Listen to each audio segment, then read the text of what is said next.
After World War II, Berlin was a divided city. In 1948, the Soviets attempted to cut the western access to West Berlin, which was located deep inside Soviet-controlled Germany. The United States and UK started a year-long initiative to airdrop food to West Berliners. Pilot Gal Halvorsen launched the adorably named Operation Little Virus to bring candy to the children of the blockaded city. He was a pilot that met some children, and a historian, Kate McConnell, she asked if it was normal for children to ask for candy, but the children that the pilot had met didn't ask for candy, so he gave them 2 sticks of candy or sugar, and they got excited, and they started sharing the candy with other kids, and he saw how excited they got. That's basically the way he started to drop candy in every flight he got. And once he starts with the historian, she wrote about it, and that's how he. And the next time he flies over candy from the other pilots, the rations of candy, and he'll just start dropping candy each flight he gets. At first, they got other pilots to donate the candy rations. Then, the whole world knew after the newspapers had info about the candy bombers. After that, Gail Halvorsen got donations of chocolate and other candy, but not just little donations, but huge donations of candy.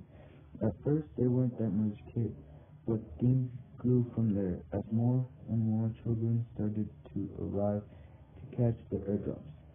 Then Gail received letters requesting special airdrops at other parts in the city. People knew it was him in the sky because as he was up there, he would wiggle the airplane so people would recognize him. The Berlin airlift itself was a symbol of hope, but these candy bombings were like the icing on the cake.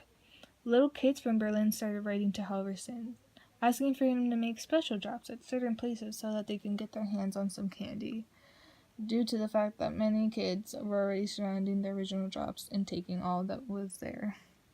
Instead of doing so, Halvorsen personally took his time to write each one of them a letter and send back a few pieces of candy along with it. And as said before, upon hearing about the story, America as a whole unit started to make even more donations, candy being among them, to the military for the airlift. This operation was known as Operation Little Vitals, and it changed the whole course of our post-war history after the Cold War. Thanks to Halvorsen, one of our greatest enemies became one of our greatest allies today. Halvorsen's simple gesture, one that anyone could have possibly made, brought hope to the many Germans who desperately needed it. For it wasn't the candy that the many children and adults were grateful for. It was the hope and the assurance that someone was out there fighting for their freedom. It's what the candy symbolized. The Soviet Union took many things away from the Germans during this time. Their freedom, their land, their homes, and their candy. But the U.S. was there to help fight for them back. Knowing that there were people out there for them was the greatest gift the Germans could have possibly ever asked for. And it was all thanks to pilot Gail Halvorsen.